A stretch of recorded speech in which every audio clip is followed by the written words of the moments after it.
शुरुआत है, चलिए नजर डालते हैं आज की हेडलाइंस पर। नीमच में पंख अभियान के तहत महिलाओं के हुनर का प्रदर्शन, विद्युत विभाग द्वारा आयोजित क्रिकेट टूर्नामेंट, गुजरात में चेन स्केचिंग मामले में भाजपा नेता के बेटे की गिरफ्तारी, वारदात का वीडियो वायरल, शहीद दिवस पर भव्य संगीतमय कार्यक्रम का आयोजन, एसपी अंकित जायसवाल के नेतृत्व में नीमच जिले में कॉम्बिंग गश्त का आयोजन।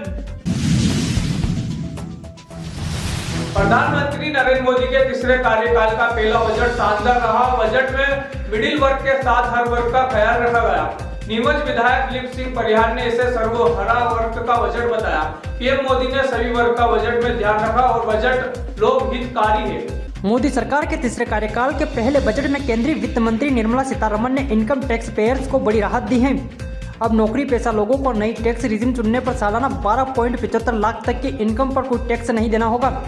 सरकार ने बजट में कैंसर की दवाएं सस्ती करने का ऐलान किया है। अगले 3 साल में देश के सभी जिलों में कैंसर डे केयर सेंटर बनाए जाएंगे। अगले फाइनेंशियल ईयर में ऐसे ही 200 सेंटर बनाए जाएंगे। इसके अलावा युवाओं के लिए स्टार्टअप हेतु 10,000 करोड़ रुपए का फंड बनेगा। 500 करोड़ रुपए में एक्सीलेंस सेंटर बनेंगे। मेडिकल एजुकेशन में अगले 5 साल में 75,000 सीटें बढ़ेगी। देश में 23 IIT में 65,000 सीटें बढ़ाई जाएगी। मेडिकल कॉलेज में 10,000 सीटें बढ़ेगी। नीमच विधायक दिलीप सिंह परिहार ने बजट को सरकार लोक हितैषी, किसान हितैषी और युवाओं महिलाओं के लिए हितकारी बताए हैं। नमस्कार नीमच टुडे में आपका स्वागत है। आज मोदी सरकार द्वारा तीसरे कार्यकाल का पहला बजट पेश किया गया और इस बजट में सबसे बड़ी खासियत यह रही कि इनकम टैक्स भरने वाले जो मिडिल क्लास है उनको बड़ी राहत दी है और 12,75,000 तक की जो आय वाले उनको टैक्स से दूर रखा गया है। मतलब इस तक 12,75,000 रुपये तक की जो आय देने वाले हैं उनको कोई टैक्स नहीं देना पड़ेगा, कोई उन पर आयकर नहीं लगेगा। इसके बाद बहुत सारे स्लैब बनाए गए हैं जिसमें अलग अलग दरों पर कई छूट दी गई है।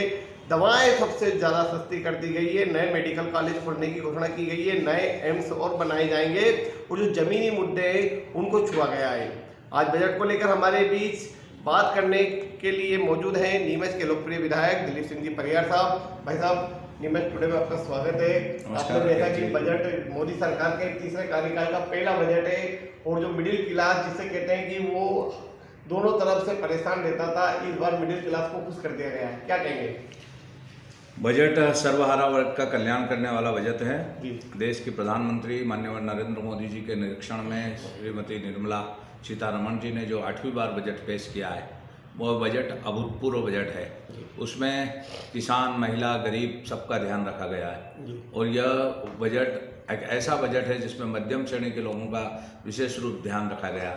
इस देश में कृषि प्रधान देश है और खेती पर जो किसान क्रेडिट कार्ड थे उसकी भी सीमा बढ़ा दी गई है।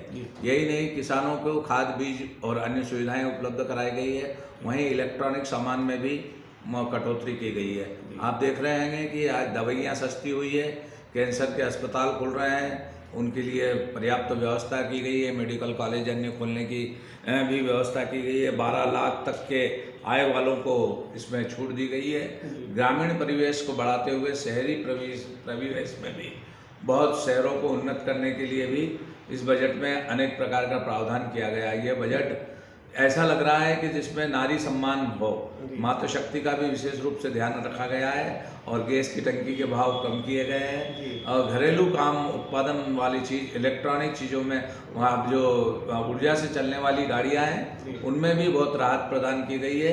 कैंसर जैसी दवाई के लिए भी, और हम देख रहे हैं मेडिकल कॉलेज और उन्नयन करने का काम हमारी सरकार कर रही है। मैं निश्चित ही यह बजट का स्वागत करता हूँ। इसमें हम देख रहे हैं कि 12 लाख तक की आयकर में छूट है। ग्रामीण इलाकों में समृद्धि के लिए कुटीर उद्योग को बहुत प्रोत्साहन दिया। यह बजट भारत को आत्मनिर्भर बनाने वाला बजट रीढ़ की हड्डी के रूप में साबित होगा।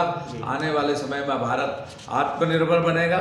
इस बजट में हम देख रहे हैं कि 5 लाख महिलाओं के लिए लोन सुविधा उपलब्ध कराई जा रही है। मातृभाषा में शिक्षा होगी। हम देख रहे हैं, हम जैसे मध्य प्रदेश की धरती पर हिंदी बोली जाती है, महाराष्ट्र में बोली जाती है, तो मातृभाषा को बहुत सम्मान इस बजट में दिया गया है। यह बजट शहरी विकास के लिए भी 1 लाख करोड़ का बजट पे प्रावधान किया गया है। मूल रूप से यह बजट नए और सरल रजिस्ट्रेशन के माध्यम से शुरू होगा। नया आय विधेयक प्रस्तुत होगा। TDS में भी 50% से बढ़ाकर 1 लाख सीमा कर दी गई है। इसके लिए भी गरीब लोगों को फायदा। 5 लाख SC ST के लोगों के लिए उद्योग खोले जाएंगे और उसमें उन्हें प्रोत्साहन दिया जाएगा।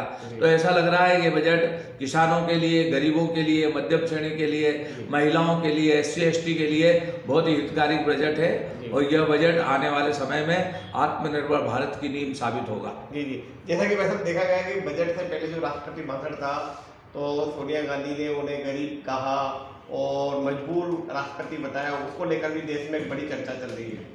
देखो, सोनिया गांधी खुद भी कुछ भी बोलने से मतलब है। जब वो लोग सरकार में थे तब भारत कहा जा रहा था। आज नरेंद्र मोदी जी और हमारे वित्त मंत्री जी के नेतृत्व में बजट हमेशा बढ़ रहा है। बजट आज भारत देश बदला सा नजर आ रहा है। जब हम देख रहे हैं उनके कार्यकाल में जो होना था वो कुछ काम हुए नहीं। अब खिंचाई बिजली खंबा नोच रही है।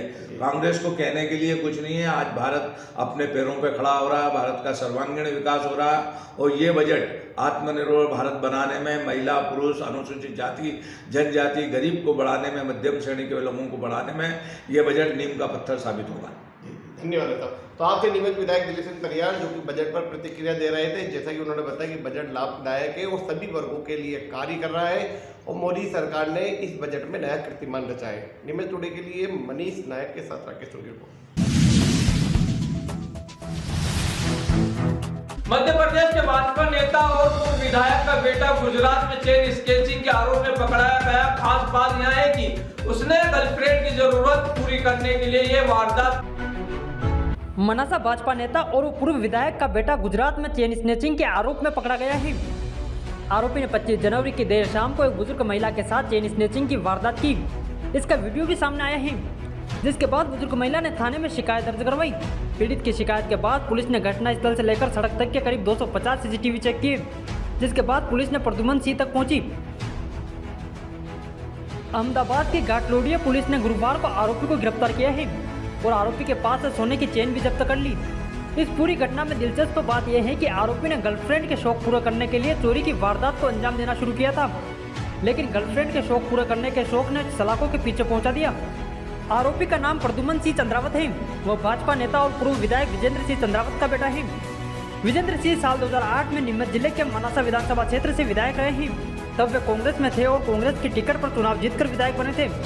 बाद में सिंधिया के साथ कांग्रेस छोड़कर भाजपा में शामिल हो गए हैं। नीमच के तहसील भवन हॉल में पंख अभियान और राज्य ग्रामीण आजीविका मिशन के तहत महिलाओं के कला कौशल और प्रदर्शित करने और आर्थिक सशक्तिकरण के उद्देश्य से चलतू वंदेश कार्यक्रम का आयोजन किया गया। इस कार्यक्रम में महिलाओं ने विभिन्न डिजाइनिंग तकनीकों के साथ अपने हुनर का प्रदर्शन किया। नीमच जिले में पंख अभियान एवं राज्य ग्रामीण आजीविका मिशन के तहत आज तहसील भवन हॉल में एक विशेष कार्यक्रम आयोजित किया गया। इस कार्यक्रम का उद्देश्य महिलाओं को अपनी कला प्रदर्शित करने और हुनर को आगे लाने का था। इस अवसर पर विभिन्न महिलाओं ने अलग अलग प्रकार के कपड़ों पर डिजाइनिंग कर अपनी कला को निखारा। कार्यक्रम में संयुक्त कलेक्टर ममता खेड़े, SDM संजीव साहू, नगर पालिका अध्यक्ष स्वाति चोपड़ा, नीमच कलेक्टर हिमांशु चंद्रा की धर्मपत्नी हर्षिता चंद्रा सहित कई प्रमुख महिलाएं मौजूद रही। कार्यक्रम का नाम चलदू बंदेज रखा गया था, जो स्थानीय कारीगर और डिजाइनिंग को बढ़ावा देने के लिए आयोजित किया गया था। मुझे यहाँ जाने के लिए मिला कि 4 दिनों में इन लोगों ने प्रशिक्षण लिया है और जो प्रोडक्ट्स इन लोगों ने बनाए हैं वो बहुत ही सराहनीय हैं। दे आर मार्केटेबल, वो बिल्कुल ऐसे हैं कि लोग उन्हें तुरंत के हाथ पसंद करेंगे और ख़रीद लेंगे।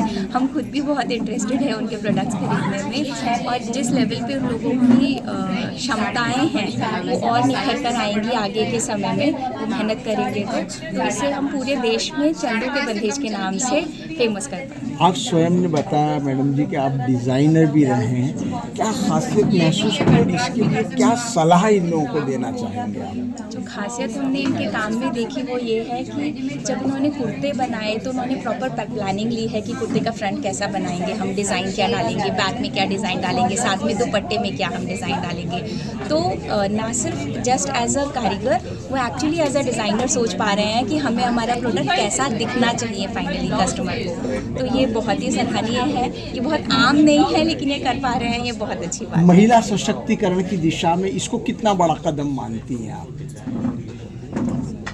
बहुत बहुत ही सराहनीय है कि मुझे लगता है घर में रहते रहते हम कब ये एक्चुअली भूल जाते हैं कि हम एक्चुअली घर से बाहर निकल के भी बहुत कुछ कर सकते हैं।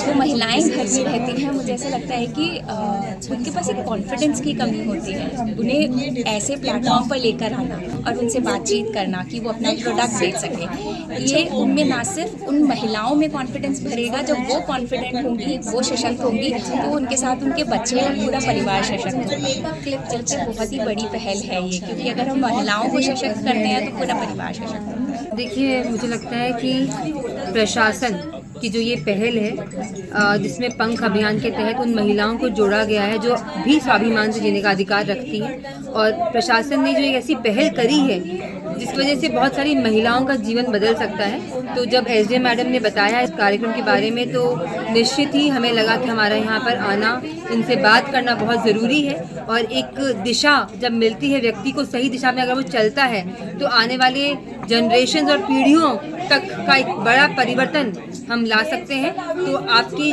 जो भी कुरीतियाँ समाज में थी, उनसे निकल के अगर वो महिलाएं बाहर आना चाहती हैं, तो हमने अपना हाथ उनको दिया है ताकि उनको उस माहौल से खींच के हम बाहर ला पाएँ। और इतना अच्छा सुंदर प्रशिक्षण के माध्यम से जो उन्हें एक टाई एंड डाई का कपड़ा तैयार किया है, वो निश्चित ही मैडम महीने भर का काम मात्र 4 दिनों में सीख लिया है, क्या कहेंगे? देखिए, 70 महिलाओं ने मिलकर जो सीखा है, और मात्र 4 दिन में इतना सुंदर, जैसा आप देख सकते हैं, प्रोडक्ट बन के तैयार हुआ है टाई एंड डाई का, जिसमें इन्होंने दुपट्टे बनाए हैं, 3 पीस सेट बनाए हैं। तो निश्चित ही अगर इनको और सेकंड फेज में, जैसे मेरी अभी चर्चा हुई है, मिलेगा प्रशिक्षण, तो और अच्छा एक बढ़िया इनका प्रोडक्ट बन के तैयार होगा। और मुझे लगता है कि नीमच में बहुत सारी महिलाएं हैं, बहुत सारे क्लब्स हैं, ग्रुप्स हैं, समाज हैं, वो सब आगे आएंगे और इस प्रोडक्ट को खरीदेंगे, और इनको आर्थिक जो एक इनकी स्वतंत्रता है, जो एक नैतिक आधार पे, एक मानवीय आधार पे, हम सब इनको साथ में इसमें आगे कितनी महिलाओं ने भाग लिया? 70 महिलाएं हैं इसमें लगभग, और सहायता समूह की महिलाएं भी हैं, हमारे कुछ भाषा समुदाय की महिलाएं भी हैं। तो सब मिलकर सीख रही हैं और प्रशासन सिखा रहा है। तो मुझे लगता है कि सबसे महत्वपूर्ण बात यह है कि जब प्रशासन आ जाता है और सरकार ऐसी योजनाओं को सपोर्ट देती है, तो वो निश्चित ही सफलता प्राप्त होगी। माननीय कलेक्टर सर का निरंतर मार्गदर्शन इस संबंध में रहा है। हमारी महिलाएं गरिमा के साथ में अपने जीवन के जो ज़रूरतें हैं उसको पूरा करें, और अपनी रचनात्मकता को संतृप्त करते हुए और एक अच्छा नाम कमाएं, मतलब अपने लिए एक गरिमामय जीवन जिए। इसके लिए पंख अभियान है कि हम अपने परिवार को, खुद को समृद्धि की तरफ और आत्मगौरव की तरफ ले जाएं। और इसके लिए शुरुआत हमने की जब भैरवगढ़ से हमारे कलाकार हमारी बहनों को सिखाने के लिए आए, तो आप लोगों ने बहुत खुले दिल से प्रशिक्षण प्राप्त किया। और हम लोग सब जितने शहर के लोग हैं, जैसे आप लोगों ने आप लोग भी सुना, कि आश्चर्यचकित हैं कि 4 दिन में उन्होंने इस काम को सीखा और इतने खूबसूरती से अंजाम दिया, जो आपके सौंदर्य बोध का भी प्रतीक है। और उम्मीद कर रहे हैं कि शहर इसको बहुत स्वागत के साथ अडॉप्ट करेगा, और हम लोग एक बहुत बड़ी रेंज लेके बहुत जल्दी आएंगे। आप लोग सब इसमें बहुत मेहनत करने वाले हैं, और तब हम एक बड़ी प्रदर्शनी के साथ में शहर के सामने आएंगे, और शहर और बल्कि हमारा पूरा क्षेत्र चल्दू बंदेज को बहुत शीघ्र बहुत अच्छा मुकाम देगा, और हमारे सब लोग बहुत आत्मसम्मान के साथ में अपना जीवन जी पाएंगे। मेरी सबके लिए बहुत शुभकामनाएं। शहर में विगत वर्षों से विभिन्न संगीत संस्थाओं द्वारा समय समय पर संगीतमय कार्यक्रम आयोजित किए जा रहे हैं। इस कड़ी में शहीद दिवस के अवसर पर मुसाफिर म्यूजिकल ग्रुप और संगीत मंच के संयुक्त तत्वावधान में एक शाम शहीदों के नाम कार्यक्रम का आयोजन किया गया। शहर में विगत वर्षों से विभिन्न संगीत संस्थाओं द्वारा समय समय पर संगीतमय कार्यक्रम आयोजित किए जा रहे हैं। इसी कड़ी में शहीद दिवस के अवसर पर मुसाफिर म्यूजिक ग्रुप और संगीत मंच के संयुक्त तत्वावधान में एक शाम शहीदों के नाम कार्यक्रम का आयोजन किया गया। यहाँ शानदार संगीतमय कार्यक्रम गुरुवार 30 जनवरी 2025 की शाम 7:30 बजे स्थानीय रोटरी समुदाय भवन नीमच में समापन हुआ।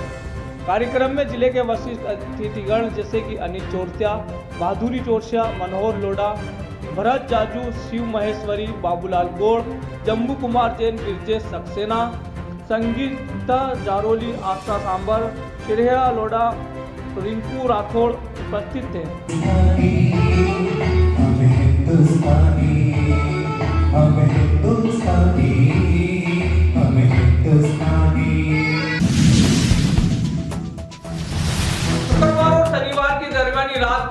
अंकित जायसवाल के निर्देश में जिले भर में बड़े पैमाने पर कॉम्बिंग गश्त आयोजित की गई। इस गश्त का उद्देश्य जिले के संवेदनशील और महत्वपूर्ण थाना क्षेत्रों में अपराधियों के खिलाफ कड़ी कार्रवाई करने और सार्वजनिक सुरक्षा को सुनिश्चित करना था। शनिवार शुक्रवार की दरमियानी रात को एसपी अंकित जायसवाल के नेतृत्व में जिले भर में बड़े पैमाने पर कॉम्बिंग गश्त का आयोजन किया गया। यह गश्त जिले के विभिन्न थाना क्षेत्रों में विशेष रूप से संवेदनशील और महत्वपूर्ण स्थानों पर की गई, जिसका उद्देश्य अपराधियों के खिलाफ कड़ी कार्रवाई करना और सुरक्षा सुनिश्चित करना था। गश्त के दौरान कुल 129 व्यक्तियों के स्थायी और गिरफ्तारी वारंट तामील किए गए। इसके साथ ही 9 महिला संबंधित अपराधियों के आरोपियों की चेकिंग भी की गई। 112 गुंडे बदमाशों को पुलिस ने चेक किया और उनकी गतिविधियों की निगरानी की। गश्त के दौरान पुलिस ने 16 प्रकरण आबकारी अधिनियम के तहत दर्ज किए गए, जिसमें 150 लीटर शराब जब्त की गई, 3 शस्त्र अधिनियम और 2 जुआ एक्ट के तहत भी अपराध पंजीबद्ध किए गए। 5 सट्टा अधिनियम के तहत भी कार्रवाई की गई। इस अभियान के दौरान 68 होटल, लॉज और ढाबों की चेकिंग की गई। यहां सुनिश्चित करने के लिए की गई कोई अक्षमनीय गतिविधियां न हो, पुलिस ने सभी संदिग्ध स्थानों पर तीव्र कार्रवाई की। उदयपुर इंदौर जाने की आवश्यकता नहीं। ग्यारोदय मल्टी स्पेशलिटी हॉस्पिटल नीमच में उपलब्ध है। अंचल का एकमात्र अत्याधुनिक सब सुविधा युक्त 150 बेडेड हॉस्पिटल, जहां आपको 24 घंटे इमरजेंसी सुविधा उपलब्ध मिलेगी।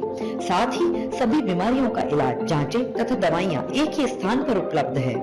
20 स्पेशलिस्ट डॉक्टर की विशाल व अनुभवी टीम के साथ उपलब्ध सेवाएं, अस्थि रोग, शिशु रोग, महिला एवं प्रसूति रोग, लेजर सर्जरी, न्यूरो एवं स्पाइन सर्जरी, यूरोलॉजी, जनरल एवं लेप्रोस्कोपी सर्जरी, क्रिटिकल केयर एवं ट्रॉमा, मुख कैंसर रोग, जनरल मेडिसिन, फिजियोथेरेपी। इसके अतिरिक्त 15 बेडेड अत्याधुनिक मशीनों युक्त ICU, ultra modern 7 bedded dialysis unit, 10 bed नवजात शिशु and ICU, 4 modular operation theatre, अत्याधुनिक लैब एवं रेडियोलॉजी विभाग, सर्व सुविधा युक्त वार्ड एवं प्राइवेट रूम, 24 घंटे एम्बुलेंस सुविधा, आयुष्मान सुविधा उपलब्ध, उचित उपचार उचित समय। ग्यारोदय मल्टी स्पेशलिटी हॉस्पिटल।